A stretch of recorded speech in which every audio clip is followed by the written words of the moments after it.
ورفعنا لك ذكرك ورفعنا لك ذكرك ورفعنا لك ذكرك ورفعنا لك ذكرك میں ہوں قطرہ تو سمندر، میری دنیا تیرے اندر، سجداتا میرا ناتا، نہ ولی ہوں نہ قلندر، تیرے سائے میں کھڑے ہیں، تیرے قدموں میں پڑے ہیں، میرے جیسے تو بڑے ہیں، کوئی تجھ سا نہیں بے شک۔ ورفعنا لك ذكرك ورفعنا لك ذكرك ورفعنا لك ذكرك ورفعنا لك ذكرك۔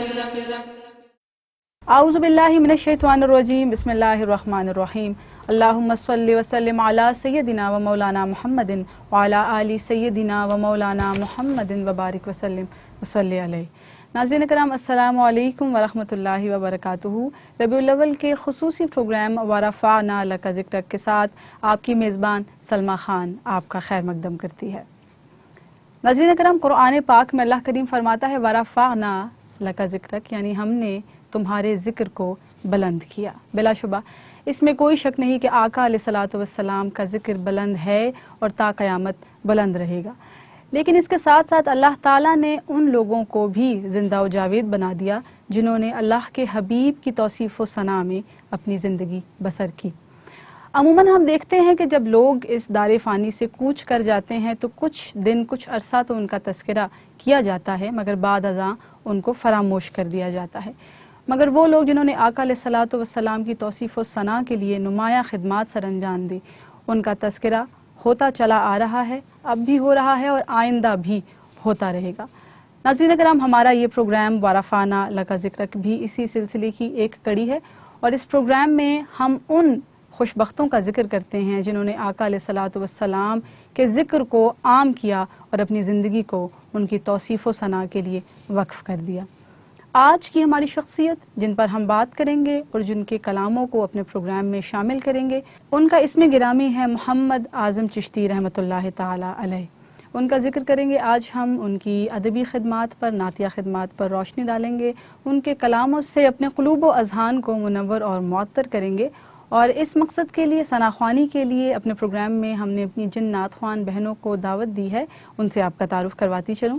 ہمارے ساتھ موجود ہیں خدیجہ بی بی، گجرانوالہ سے تشریف لائی ہیں۔ پہلے بھی ان کی ثناخوانی نور ٹی وی پر آپ سنتے رہے ہیں، اور انشاءاللہ آج بھی ہم آپ سے نعتیہ کلام سنیں گے، پروگرام میں آپ کا خیر مقدم کرتے ہیں۔ ان کے ساتھ موجود ہیں محترمہ نور فاطمہ، اور ان کو بھی آپ نور ٹی وی پر سنتے رہے ہیں، بہت خوبصورت انداز میں نعت خوانی کرتی ہیں۔ آج ان سے بھی ہم نعت شریف سنیں گے انشاءاللہ، پروگرام میں آپ کا بھی خیر مقدم ہے۔ اور ناظرین کرام، اس سے پہلے کہ اعظم چشتی رحمۃ اللہ تعالی علیہ کے حوالے سے ہم بات چیت کریں، میں چاہتی ہوں کہ انہی کا لکھا ہوا ایک کلام بطور ہدیہ، بطور ایصال ثواب اس پروگرام میں شامل کیا جائے، اور پیش کرنے کی سعادت حاصل کریں گی ہماری بہن خدیجہ بی بی۔ بخت خوابیدہ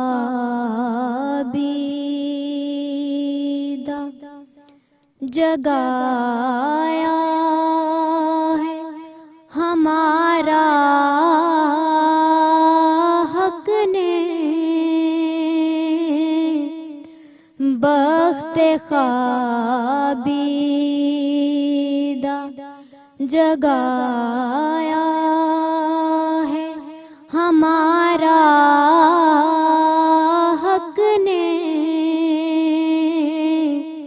کیا بنایا تجھے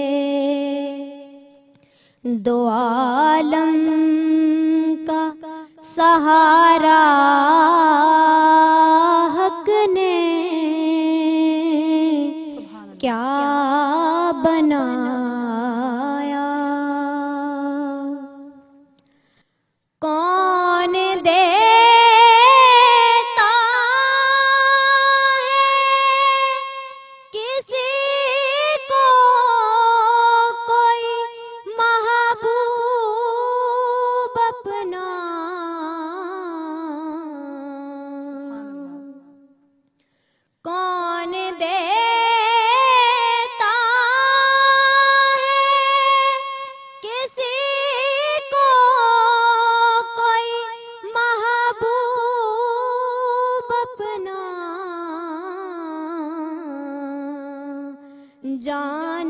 کس طرح کیا ہے یہ گوارا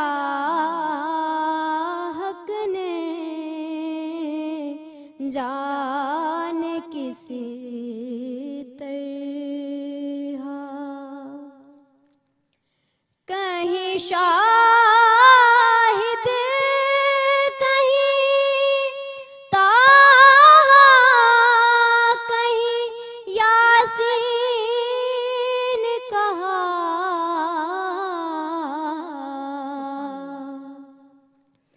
کہیں شاہد کہیں طٰہٰ کہیں یاسین کہا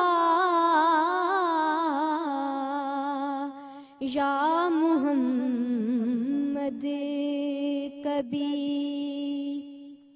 کہہ کر نہ پکارا حق نے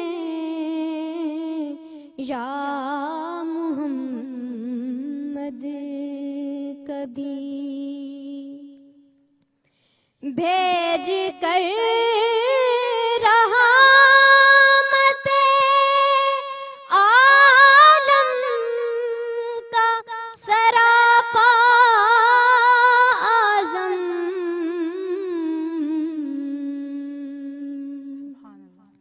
بھیج کر رحمت عالم کا سراپا اعظم کر دیا زندہ دو عالم کو دوبارہ حق نے کر دیا زندہ دو عالم کو دوبارہ حق نے بخت خوابیدہ جگایا ہے ہمارا حق نے بخت خوابیدہ. سبحان اللہ، ماشاء اللہ، بہت خوبصورت کلام اور اسی عمدہ انداز میں آپ نے اسے پیش کیا. اللہ کریم اسے اپنی بارگاہ میں قبول و مقبول فرمائے اور آپ کی توفیقات میں اضافہ فرمائے. ناظرین کرام، محمد اعظم چشتی رحمۃ اللہ تعالی علیہ ایک صوفی بزرگ، درویش، عالم دین مولوی محمد دین چشتی کے گھر میں پیدا ہوئے جو عربی اور فارسی کے ماہر تھے، اور گھر میں عربی اور فارسی ایسے سمجھی جاتی تھی گویا مادری زبان. والدہ بھی عالمہ، فاضلہ، قاریہ اور حافظہ تھیں. یہی فیضان تھا جس نے اعظم چشتی کو 13 برس کی عمر میں گلستان اور بوستان کا حافظ بنا دیا تھا. اعظم چشتی کو حسان نعت کہنا بے جا نہ ہوگا کہ سر اور فکر دونوں سے ودیت کیے گئے تھے. نعت خوانی کی تو صف اول کے نعت خوان ٹھہرے، اور نعت گوئی کی تو بہت سے نعت گو شعراء کو ان پر رشک آیا. شاعری میں صوفی غلام مصطفیٰ تبسم کی صحبت اور تربیت حاصل رہی. احمد ندیم قاسمی سے ان کا خصوصی قرب رہا، اور احمد ندیم قاسمی ہی کو پاکستان کا سب سے بڑا شاعر مانتے تھے. محمد اعظم چشتی 15 مارچ 1921 کو پیدا ہوئے اور 31 جولائی 1993 کو وصال پایا. قائد اعظم سے لے کر ضیاء الحق تک کے ایوان صدر و وزارت کے پسندیدہ نعت خوانوں میں ان کا شمار ہوتا رہا. اور اس کے ساتھ ہی نور فاطمہ، میں آپ کی جانب بڑھتی ہوں. ایک کلام اعظم چشتی رحمۃ اللہ تعالیٰ علیہ کا آپ کی آواز میں سنیں گے اور مزید پھر ہم انشاءاللہ بات چیت کریں گے. مجھ خطا کار سا انسان مدینے میں رہے،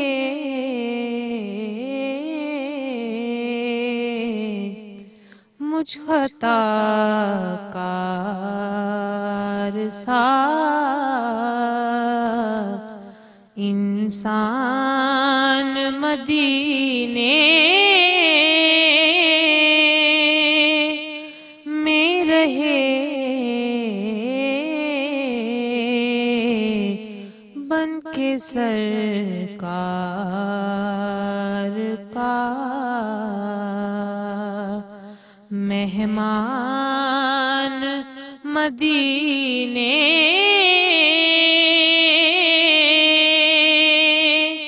میں رہے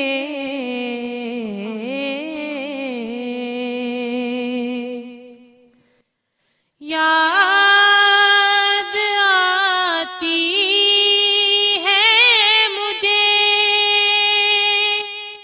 اہل مدینہ کی وہ بات یاد آتی ہے مجھے اہل مدینہ کی وہ بات زندہ رہنا ہو تو انسان مدینے میں رہے زندہ رہنا ہو تو انسان مدینے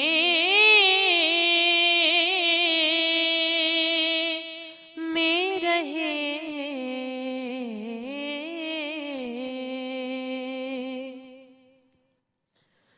یوں ادا کرتے ہیں عشاق محبت کی نماز یوں ادا کرتے ہیں عشاق محبت کی نماز سجدہ کعبے میں ہو اور دھیان مدینے میں رہے سجدہ کعبے میں ہو اور دھیان مدینے میں رہے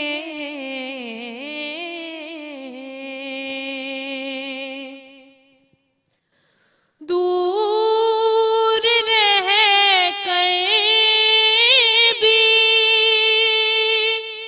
اٹھاتا ہوں حضوری کے مزے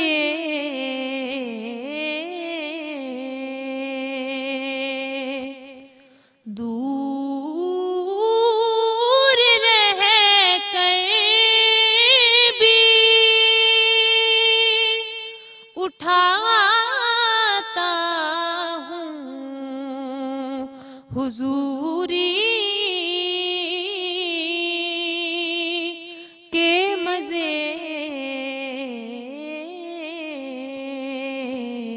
میں یہاں اور میری جان مدینے میں رہے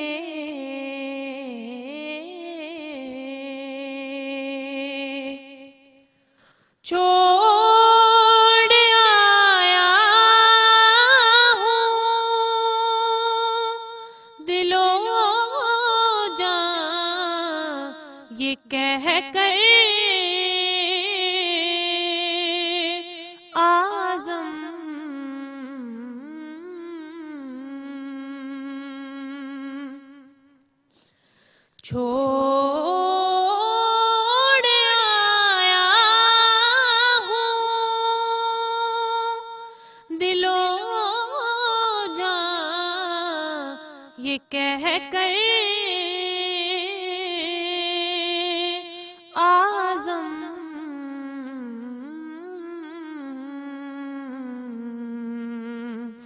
آ رہا ہوں میرا سامان مدینے میں رہے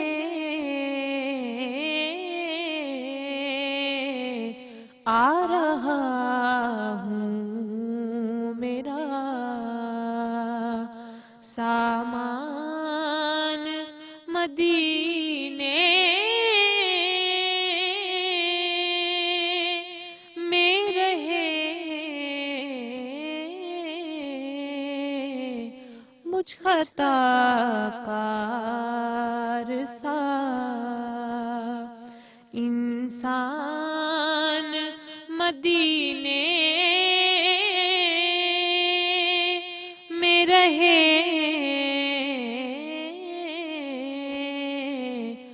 بن کے سرکار کا مہمان مدینے میں رہے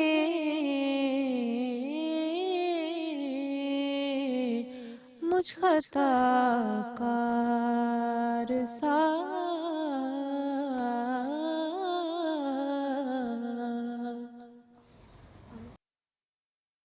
سبحان اللہ، ماشاء اللہ فاطمہ، آپ نے بہت خوبصورت کلام پیش کیا، اور میرا ماننا ہے کہ جس کلام کو سن کر یا پڑھ کر آپ پر کیفیت طاری ہو جائے وہ یقیناً اللہ کریم کی بارگاہ میں اور آقا کریم کی بارگاہ میں بہت مقبول کلام ہے۔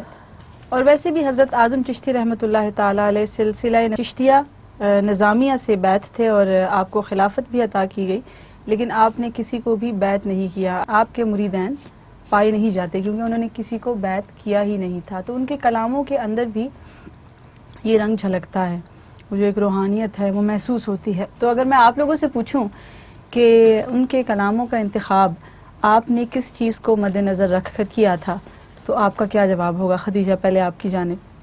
اعظم چشتی رحمۃ اللہ تعالیٰ علیہ دنیا نعت کی ایک عظیم شخصیت، اس میں کوئی جن شک کے نہیں۔ کلام کو پڑھنا بذات خود ایک سعادت ہے۔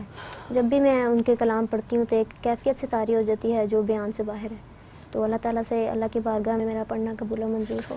آمین یا رب العالمین۔ اللہ کریم ہم سب کا پڑھنا قبول فرمائے اور ہمیں اسی طرح عشق رسول صلی اللہ علیہ وآلہ وسلم سے منسلک رکھے اور اسی کو اتباع سنت کا ذریعہ بھی بنائے۔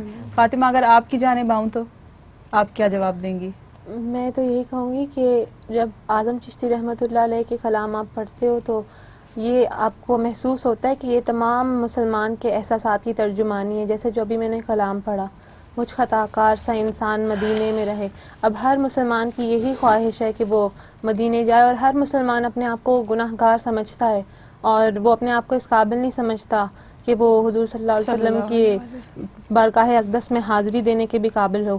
تو میں پہلے تو اپنے آپ کو خوش قسمت سمجھتی ہوں کہ میں حضور صلی اللہ علیہ وسلم کی ثناخوانی کرتی ہوں، اور پھر اتنے بڑے شاعر کا کلام پڑھنا ایک سعادت کی بات ہے۔ اور میں نے یہ کلام اسی لیے اس کا انتخاب کیا تھا کیونکہ جب میں نے اسے پڑھا تو میرے اوپر بھی ایک کیفیت طاری ہوئی اور مجھے بالکل لگا کہ یہ میرے احساسات کی ترجمانی ہے، تو اس لیے میں نے یہ کلام پڑھا۔ سبحان اللہ، بہت خوبصورت بات کہی آپ نے کہ تمام مسلمانوں کی، تمام اہل ایمان کی احساسات کی ترجمانی کرتا ہے محمد اعظم چشتی صاحب کے تمام ہی کلام۔ ناظرین کرام، حضرت اعظم چشتی رحمۃ اللہ تعالیٰ علیہ روایتی اور کلاسیکل رنگ کے بے مثال نعت خوان اور نعت گو تھے۔ ان کی نعت خوانی کا سحر آج تک ٹوٹ نہیں سکا۔ پاکستان کے اولین نعت خوانوں میں سے ہونے کی وجہ سے پاکستان کے ہر خطے کے عاشقان مصطفیٰ صلی اللہ علیہ وآلہ وسلم ان کی آواز سے شناساں ہیں۔ اعظم چشتی جیسا سر اور لے کسی کو بھی نصیب نہیں ہوا، بلکہ سچ تو یہ ہے کہ ان کی تربیت ہی سر اور لے دونوں میں ہوئی۔ استاد بڑے غلام علی خان اور استاد برکت علی خان سے بہت گہرے مراسم تھے اور انہی سے کسب فیض حاصل کیا۔ محمد اعظم چشتی گلشن نعت میں نمودار ہوئے تو یہ سرفراز پایا جان محمد امرتسری اور بابا محمد جیسے بزرگ نعت خوانوں کا آخری دور تھا۔ اور پھر پاکستان میں نعت خوانی کے منظر نامے پر اعظم چشتی ایک لمبے عرصے کے لیے جلوہ افروز رہے اور پاکستان کا گوشہ گوشہ ان کی نعت خوانی سے مستفید ہوا۔ اور یقیناً ہم اگر اپنی جانب دیکھیں تو بچپن سے اب تک ہم نے بہت سارے کلام اعظم چشتی صاحب کے پڑھے ہیں اور انشاءاللہ آگے بھی پڑھتے رہیں گے۔ اور چھوٹی سی بیٹی ہے میری، وہ بھی جانتی ہیں اعظم چشتی کے بارے میں اور ان کے کلام گنگناتی رہتی ہیں اکثر اور بیشتر۔ کتنا بڑا اعجاز ہے یہ ان کی شخصیت کا کہ بہت سال پہلے ان کا وصال ہوا اور آج تک ان کا ذکر اسی طرح سے جاری ہے، اور بلا شبہ یہ آقا علیہ الصلوۃ والسلام کے ذکر کا ہی فیض ہے۔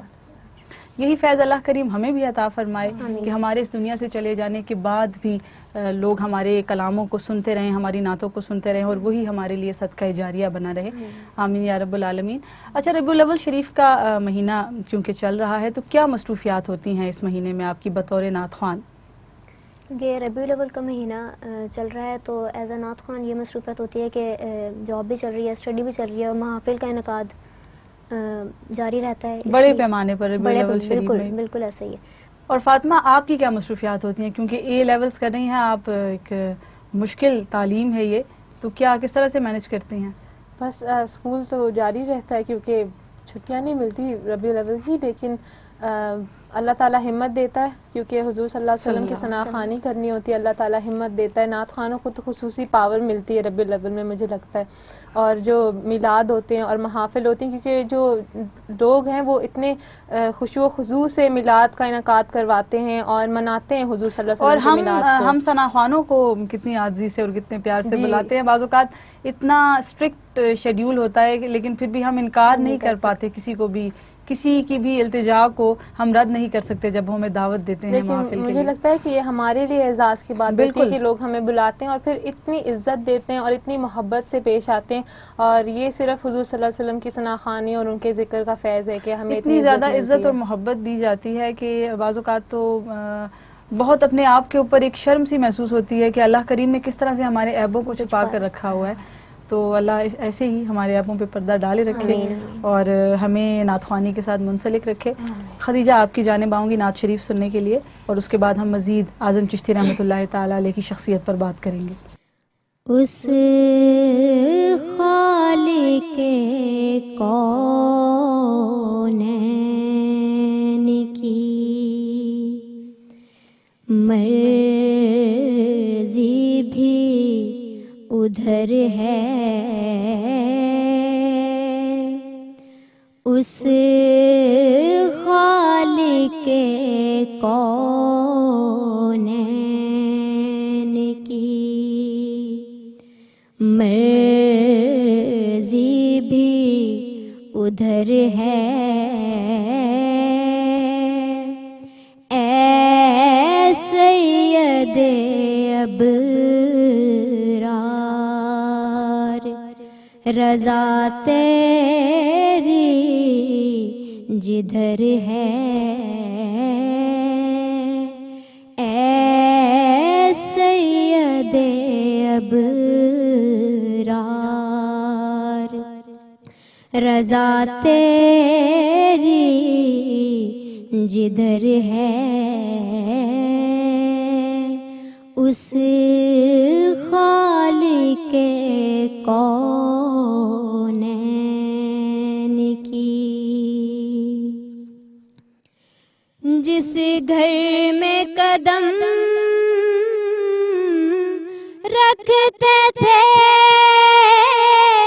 جبریل بھی ڈر کر،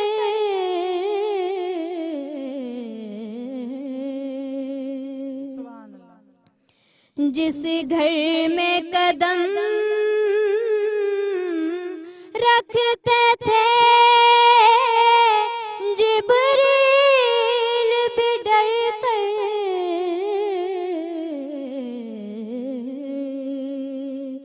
اے جانے دو عالم وہ تمہارا ہی تو گھر ہے، اے جانے دو عالم وہ رب دو عالم ہے، تو رحمت عالم،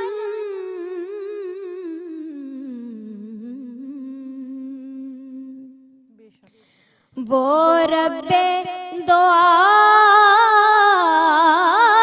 ہے، تو رحمت عالم،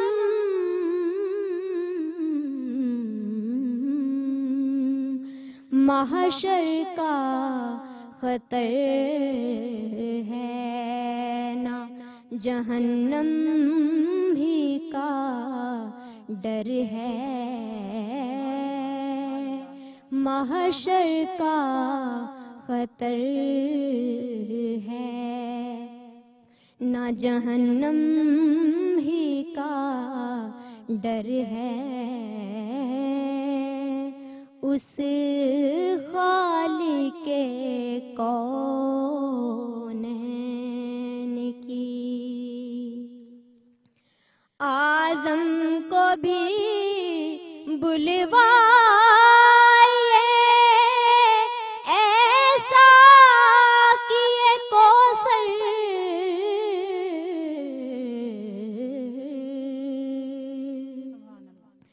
اعظم کو بھی بلوائے، ایسا کیے کوثر،